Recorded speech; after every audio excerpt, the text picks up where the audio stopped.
Painted painless learning. ચાલો આગળ વ્યા જઈએ. એ -2 અને 2, બી 2 અને 8 જોડતા રેખાખંડનું કેટલા ભાગમાં? 4 સમાન ભાગમાં વિભાજિત કરતા બિંદુના યામ શોધો. તો એનો મતલબ એવો થાય ભાઈ, ધ્યાન રાખજો. અહીંયા છે એ કેટલા છે? -2 અને 2, સાચું જ છે ને ભાઈ? બી 2 અને 8.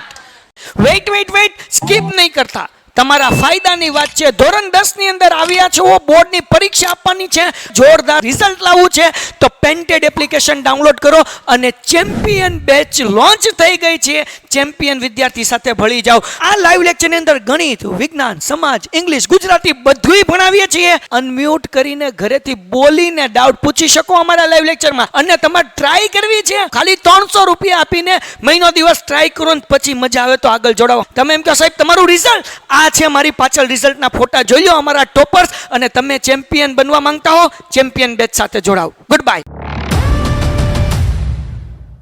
હવે આ રેખાને કેટલામાં વિભાજિત કરવાનું છે? 4 ભાગ. એટલે સરખા અંતરે હું અહીંયા મૂકું છું P, Q અને પછી R. તો 3 બિંદુ મૂક્યા તો 4 ભાગ થઈ ગયા ને. A થી P, P થી B, P થી Q, Q થી R અને R થી B. તો હવે પહેલા આપણે Q ના યામ ગોતી લઈએ. કોના યામ ગોતીએ? તો આ AB નું મધ્ય બિંદુ કોણ થાય? Q. તો અહીંયા લખીએ AB નું મધ્ય બિંદુ Q છે. તેથી આપણે અહીંયા સૂત્ર મૂકીએ કે Q ના XY બરાબર મધ્ય બિંદુનું સૂત્ર આવડે ને આપણને બધાને? શું છે? x1 + x2 ના છેદમાં 2 y1 + y2 ના છેદમાં, હાલો x1 શું છે? -2, x2 શું છે? 2 એના છેદમાં, y1 શું છે? 2, y2 શું છે? એના છેદમાં 2. જાગોસ ને? હાલો પ્લસ માઇનસ 2 માંથી 2 જાય તો 0 ના છેદમાં 8 ને 2 10 ના છેદમાં 2 પંચા. તો જવાબ શું આવે? 0 ના છેદમાં 2 એટલે 0 અને, તો હવે આ Q ના આપણને યામ મળી ગયા 0 અને, જાગોસ બધાય પાકું. તો હવે P ના ગોતીએ. તો P જો કોનું મધ્ય બિંદુ છે? કોનું? તો આપણે લખીએ ભાઈ AQ નું મધ્ય બિંદુ P છે. કોણ છે?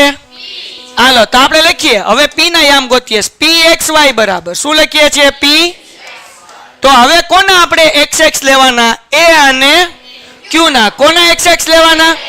તો ઓકે, A નો X કોણ છે? -2 વત્તા આનો એના છેદમાં, હવે A અને Q ના y લઈ લઈએ. તો આનો y કેટલો છે? 2, આનો એના છેદમાં, મેં મધ્ય બિંદુનું સૂત્ર વાપર્યું છે, બીજું કંઈ કર્યું નથી. ઓકે આગળ વ્યા જઈએ. -2 + 0 એટલે -2 ના છેદમાં, ઓકે 5 ને 2 7 ના છેદમાં 2 એકા, એટલે જવાબ -1 અને 7 ના છેદમાં.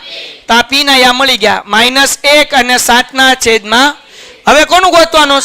કોનું મધ્ય બિંદુ છે? તો આપણે લખીએ કે ભાઈ R એ QB નું મધ્ય બિંદુ છે. હા કે ના? તો હવે Q આપણે કોના એક ગોતવાના છે?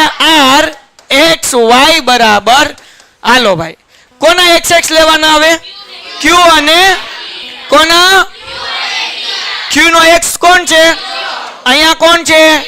એના છેદમાં, અહીંયા X, અહીંયા આના બેના y 5 અને 8 એના છેદમાં 0 + 2, ઓકે 2 ના છેદમાં 8 ને 5 13 એના છેદમાં 2 એકા થાય કે નહીં? એટલે હું મળે 1 અને 13 ના છેદમાં. લ્યો ભાઈ દાખલો થઈ ગયો. 3 ના યામ મળી ગયા. ડન. હાલો આના પછી સમબાજુ ચતુષ્કોણ ના ક્રમિક શિરોબિંદુઓ. સમબાજુ ચતુષ્કોણ કેવું કીધું? ઉભા રહો. સમબાજુ ચતુષ્કોણ એટલે કે જેની ચારે બાજુ કેવી હોય? સમાન હોય. એટલે આપણે એક દોરી નાખીએ સમબાજુ ચતુષ્કોણ. જુઓ હાલો આ ABCD સમબાજુ ચતુષ્કોણ છે. કેવું છે ભાઈ? આનું નામ આપી દઈએ A, B, C અને બોલો A શું છે ભાઈ? એના શિરોબિંદુઓ 3 અને B ના, C ના અને ડી ના હાલો ક્લિયર થઈ ગયું. હવે અહીંયા ધ્યાન રાખજો, આ બધા શિરોબિંદુઓ છે, આનું ક્ષેત્રફળ ગોતવાનું છે. તો ક્ષેત્રફળનું સૂત્ર ધ્યાન રાખો. ચતુષ્કોણ અથવા તો સમબાજુ ચતુષ્કોણનું ક્ષેત્રફળ બરાબર, હું અહીંયા સૂત્ર લખું છું, સમબાજુ ચતુષ્કોણનું ક્ષેત્રફળ બરાબર, અહીંયા તો હિન્ટ આપીશ પણ બોર્ડમાં નહીં આપ્યું હોય, સૂત્ર યાદ રાખજો, 1/2 ગુણ્યા વિકિરણનો. શું યાદ રાખવાનું? ગુણ્યા આના બે છે, એક છે એસી અને બીજું કયું છે? ડીસી. શું છે? એસી અને હાલો જાગો છો તો આપણે પહેલા શું ગોતવું પડશે? એસી ગોતવું પડશે. શું ગોતવું પડશે? ડીબી. હા મેં ડી સોરી ડીબી આવે, એસી અને ડીબી. હાલો ક્લિયર થઈ ગયું. તો તમારે એસી નું અંતર ગોતવાનું અને ડી અને બી નું અંતર, મધ્ય બિંદુનું સૂત્ર નથી લેવાનું, અંતરનું સૂત્ર 7.1 માં શીખ્યા નહીં. તો પેલા ગોતી લઈએ આપણે, એસી ગોતીએ. શું ગોતીએ? તમને ખબર છે, under route x minus x. તો એનો x કોણ છે? આનો x. તો ધ્યાન રાખો ભાઈ, 3 માઇનસ માઇનસ 1 એનો વર્ગ, પછી 2 નો y 0 અને માઇનસ 4 નો વર્ગ. હાલો હવે અંડર રૂટ ઓછે ઓછે શું થશે ભાઈ? તો 3 વત્તા 1 એનો વર્ગ, 0 ઓછા 4 એટલે ઓછા 4 નો વર્ગ. 3 ને 1 કેટલા થાય? 4 નો વર્ગ કેટલો થાય? 8 થાય. 4 નો વર્ગ 4 નો વર્ગ હા 64 થાય. વાહ ભાઈબંધ વાહ. 4 નો વર્ગ 16, પછી માઇનસ 4 નો વર્ગ, 4 નો કરો તોય 16, માઇનસ 4 કરો 16 ને 16, આને આપણે રૂટમાં રહેવા દઈએ 32. હમણાં કાંઈ ચાળા કરતા, આ કોનું ગોત્યું આપણે? એસી નું ગોત્યું. કોનું ગોત્યું? હાલો સાઈડમાં મૂકી આવીએ એસી. એની બાજુમાં કોનું ગોતી લઈએ? ડીસી, સોરી ડીબી, સી નહીં બાપા. હાલો હવે ડી અને બી નો x. ડી નો x કોણ છે?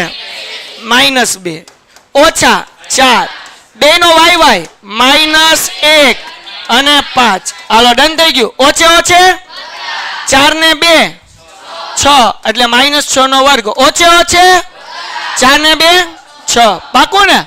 હાલો -6 નો વર્ગ. જાગો છે ને બધાય? હાલો આગળ વ્યા જઈએ. અંડર રૂટ હાલો ભાઈ 6 નો વર્ગ 36, 6 નો વર્ગ 36 ને 36 72 થાય કે નહીં?